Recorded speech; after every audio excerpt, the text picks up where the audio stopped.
You have skills. You probably have a pretty unique set of skills. And so in a world with so much need, why in the world would you not work in an area that you're good at and you have a natural bent toward and you enjoy working in? There's not a skill or skill set that you can imagine that's not needed in some impact organization somewhere.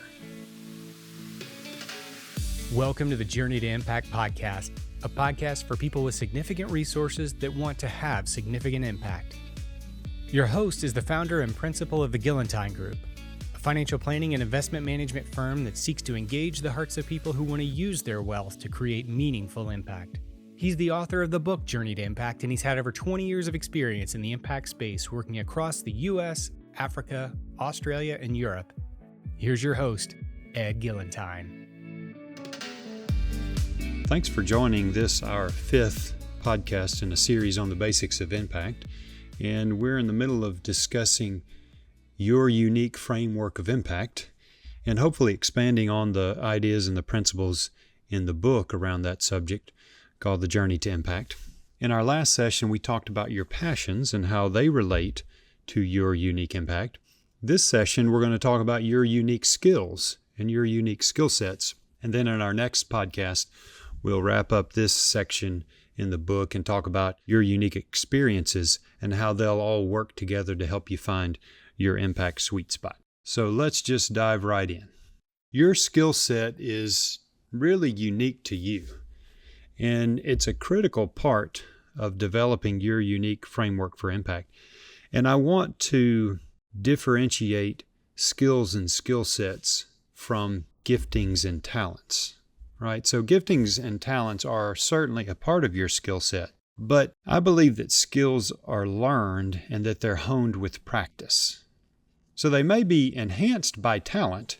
So think about Michael Jordan or Tiger Woods, but skills are learned and acquired through practice.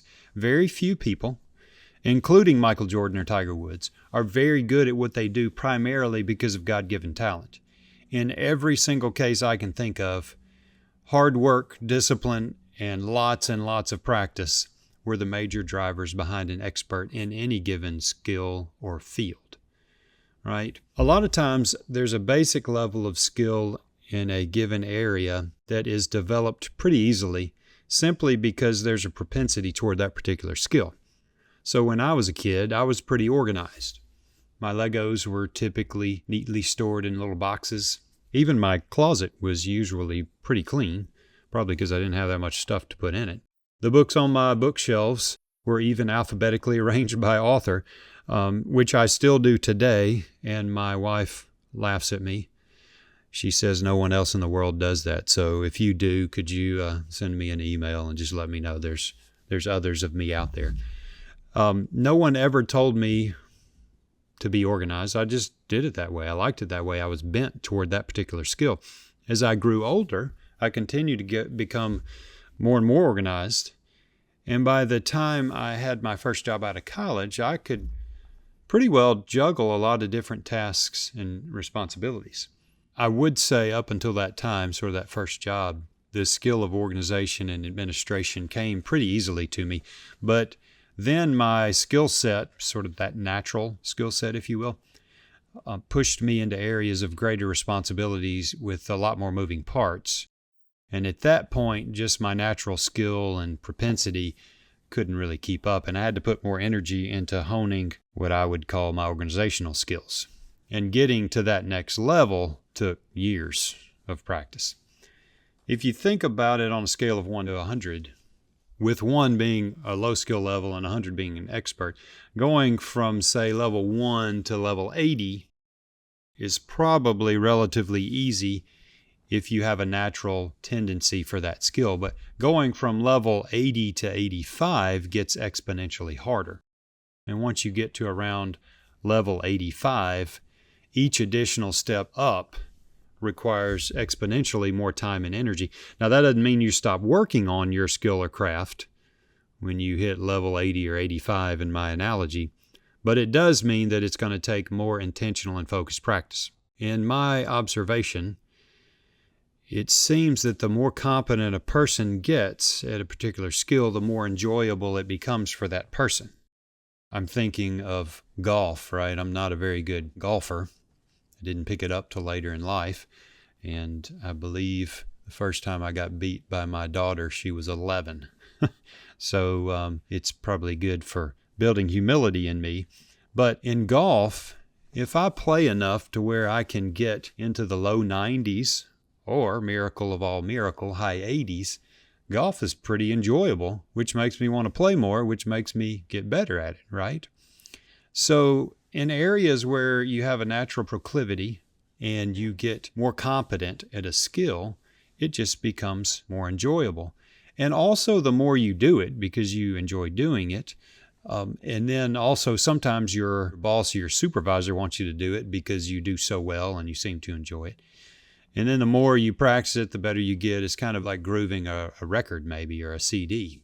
So I love looking at paintings, even though I don't fully understand them many times and can't really appreciate all the work that goes into them. But I don't paint because I'm really bad at painting.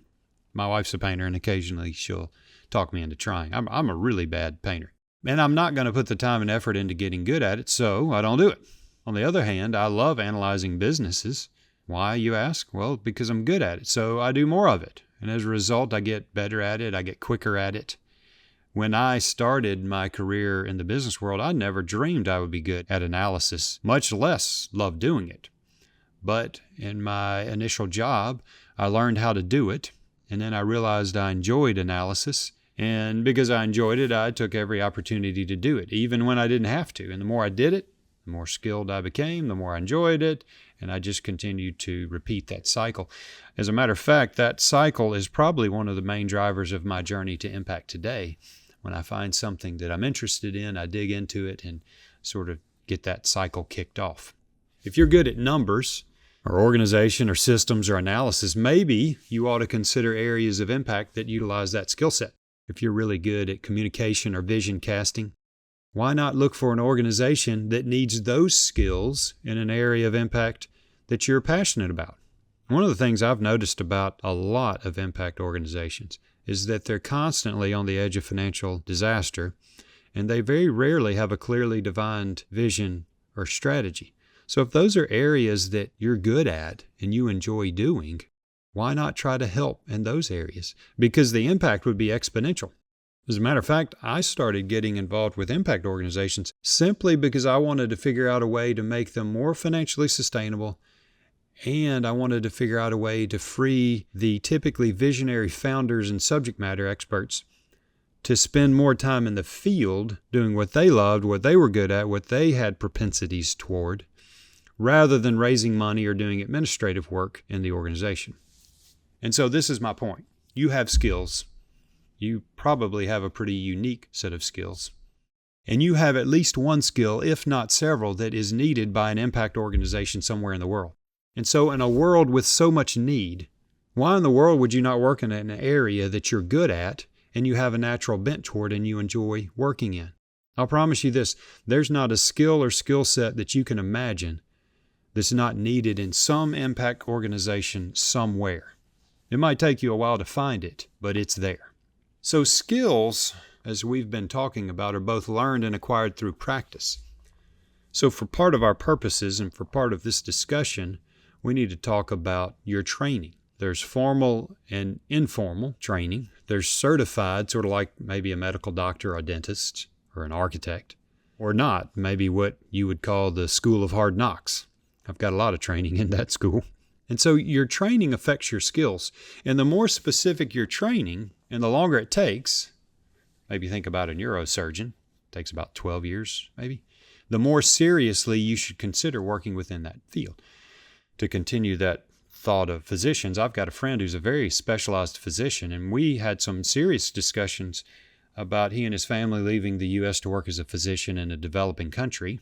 And some of the things that we discussed were his years of specific training and the years of specific experience after his training that he acquired, and the specialized equipment on which he had been trained, which, by the way, there was zero of the equipment he had been trained on in this country that he wanted to serve. So after months of thinking about it and praying about it, he felt like he would have a greater impact by continuing his work here in the U.S. while maximizing his time off. And he had a career that had, I want to say, 10 to 12 weeks off a year. So he could maximize his time off and his wealth to grow and impact his passions in underserved areas, not just in that one country, but all over the world. I think relative to your skill set and your training, you need to think about how many other people in the world there are that can do what you can do. So we mentioned neurosurgeon. One source that I looked at indicates that there are fewer than 4,000 board-certified neurosurgeons in the U.S. That's roughly 0.5% of all the physicians in the country.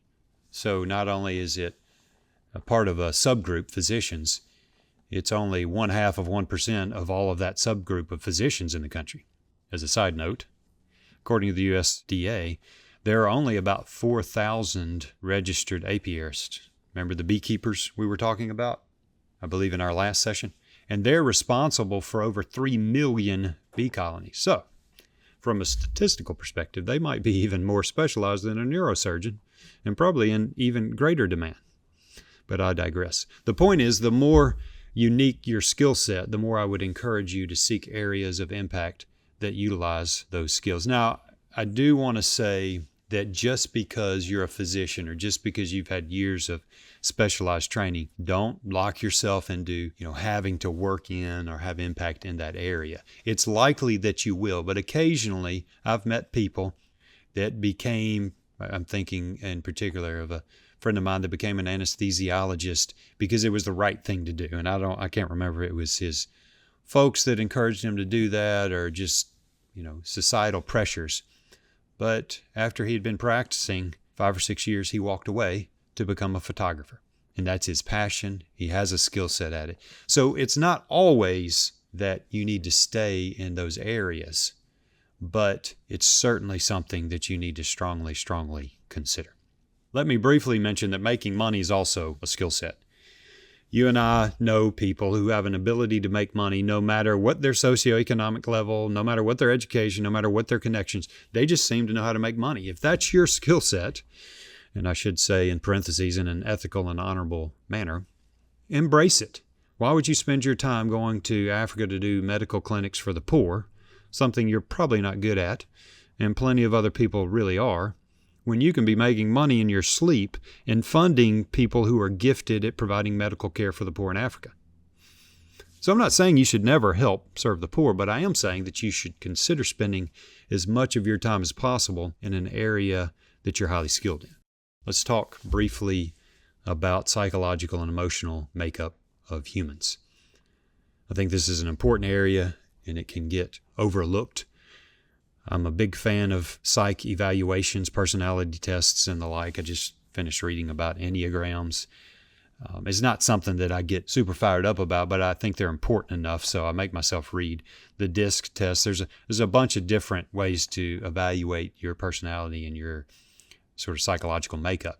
And learning how you're psychologically and emotionally designed can have a huge impact on really on every area of your life.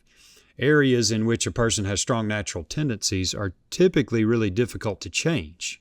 Many times, learned traits and tendencies offer opportunities for change and growth, but if you're on the extreme introverted end of the introvert-extrovert spectrum, for example, it may not be something you can change no matter how many self-help seminars you attend or how many books you read, and that's fine.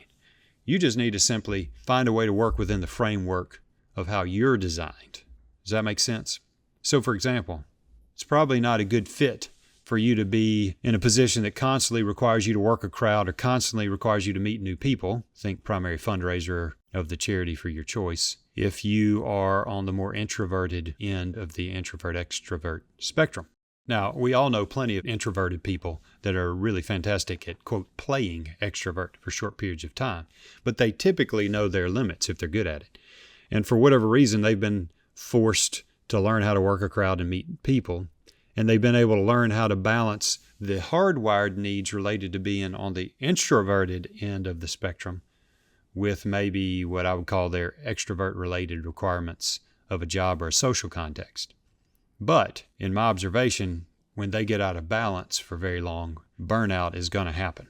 So if you're good at vision casting and strategic thinking, but you hate the details of financial management, I would suggest you probably shouldn't be on an audit committee, right? But if you're an extrovert and you want to do research for 6 months a year at a remote location in Greenland on the seals or Greenland sharks or whatever animals up there, I would suggest you better proceed with caution, because to be 6 months by yourself as an extrovert would probably drive you crazy. So my point in all of that is that while you always want to be increasing your skills and stretching your limits, be really careful if you're trying to force yourself into skills that your psychological and emotional makeup doesn't really fit. When at all possible, play to your strengths. My wife Liz and I learned really quickly that we don't have the skill set to work with the at-risk kids in Ethiopia.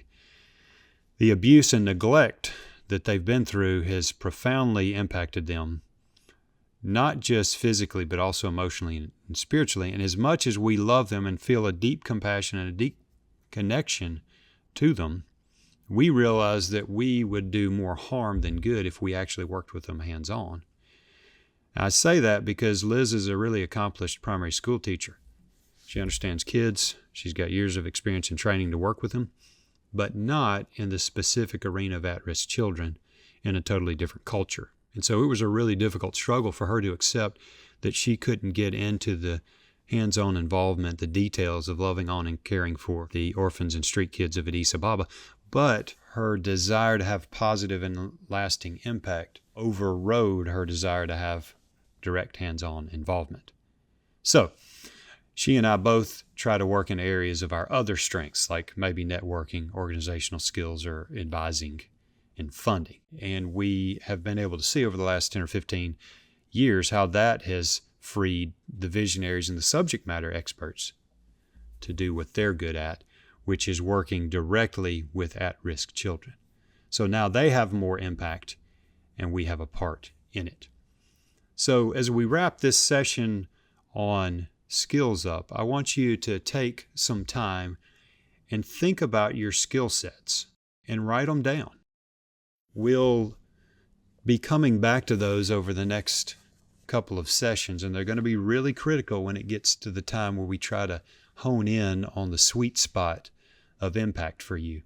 But take at least 15 minutes, write them down, and when you come back to the next podcast, we'll be talking about experiences, and then we're going to work on tying everything together and trying to hone in on your unique impact sweet spot.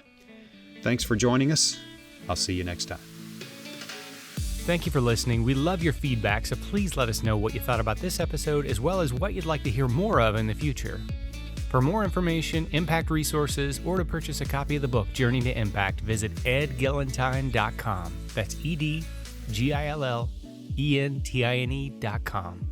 The book is also available through Amazon, Barnes & Noble, or Target.com. For Ed Gillentine speaking inquiries or advertising opportunities, send us an email at ajourneytoimpact@gmail.com. This has been a presentation of the Journey to Impact podcast team. Executive producer Ed Gillentine, produced and edited by Joey Woodruff. Special thanks to Stephen Chandler.